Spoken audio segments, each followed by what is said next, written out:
our entitlement for quick results. This is exactly why and how people are able to sell get-rich-quick schemes.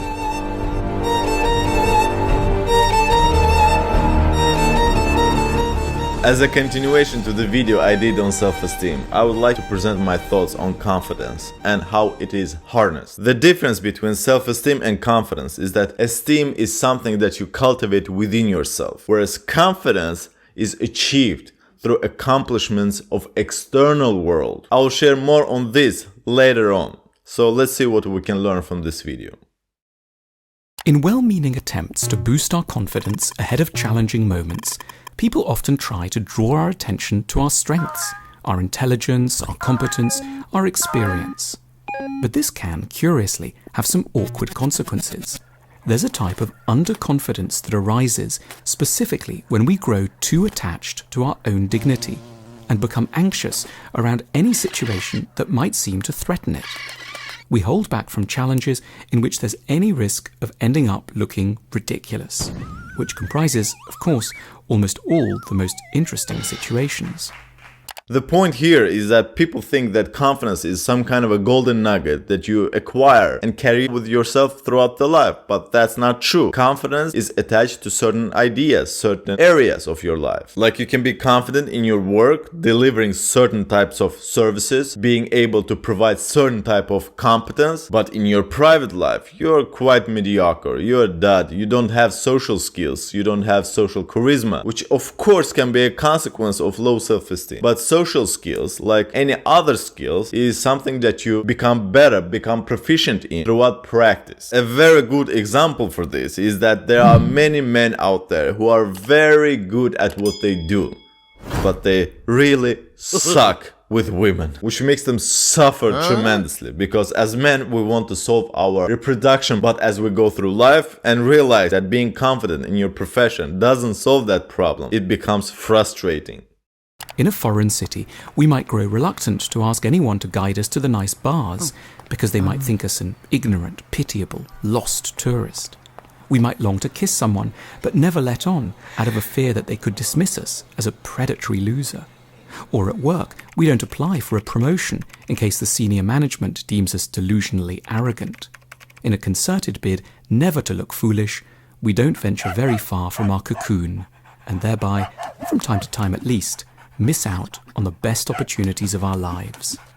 This goes back to the point that confidence is something is fostered within a specific area. Just because you are competent and confident within this area doesn't mean that it applies to that area. But the caveat here is that if you accomplish a lot of stuff, achieve a lot of stuff, win many times in life, that will project into other areas which will boost your confidence in those areas, because ultimately it's all about being confident that you will be able to accomplish, to tackle that problem, because you have history on your side, showing receipts from the past, telling you that you are a quite resourceful person and you will be alright in the face of this new adversity. At the heart of our underconfidence is a skewed picture of how dignified it is normal for a person to be. We imagine that it might be possible, after a certain age, to place ourselves beyond mockery. We trust that it's an option to lead a good life without regularly making a complete idiot of ourselves.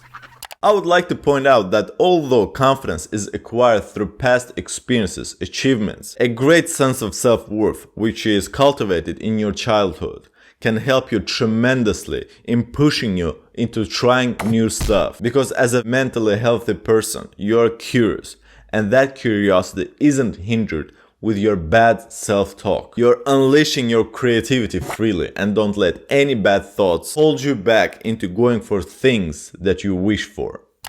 One of the most charming books ever written in early modern Europe is called In Praise of Folly by the Dutch scholar and philosopher Erasmus. In its pages, Erasmus advances a hugely liberating argument.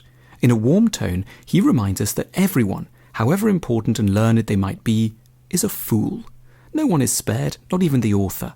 However well-schooled he himself was, Erasmus remained, he insists, as much of a nitwit as anyone else. His judgment is faulty, his passions get the better of him. He is prey to superstition and irrational fear. He's shy whenever he has to meet new people. He drops things at elegant dinners. This is deeply cheering, for it means that our own repeated idiocies don't have to exclude us from the best company. Looking like a prick, making blunders, and doing bizarre things in the night doesn't render us unfit for society.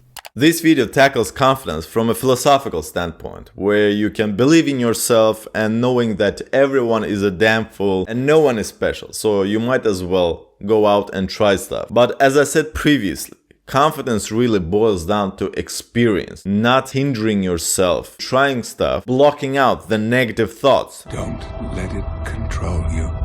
And letting curiosity to lead the way. If you're bad at math, do more exercises. If you're bad in kitchen, cannot cook properly, buy more groceries, experiment, do something about it. One of the greatest barriers that exists in this world and becomes more and more prevalent is our entitlement for quick results. This is exactly why and how people are able to sell get-rich-quick schemes and fast result pills, because there are very few who are dedicated to their craft and reaching the goals they're aiming for. Delayed gratification is the expression of the day. You have to be patient with wherever you are going. Confidence doesn't come to you overnight. Just because you think that you can push buildings in your dreams doesn't mean that you can do the same thing in reality. You have to foster it throughout the time, brick by brick, becoming better than yesterday.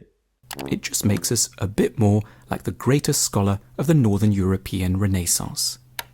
There's a similarly uplifting message to be pulled from the work of Peter Bruegel. His central work, The Dutch Proverbs, presents a comically disenchanted view of human nature. Everyone, he suggests, is pretty much deranged. Here's a man throwing his money into the river. There's a soldier squatting on the fire and burning his trousers.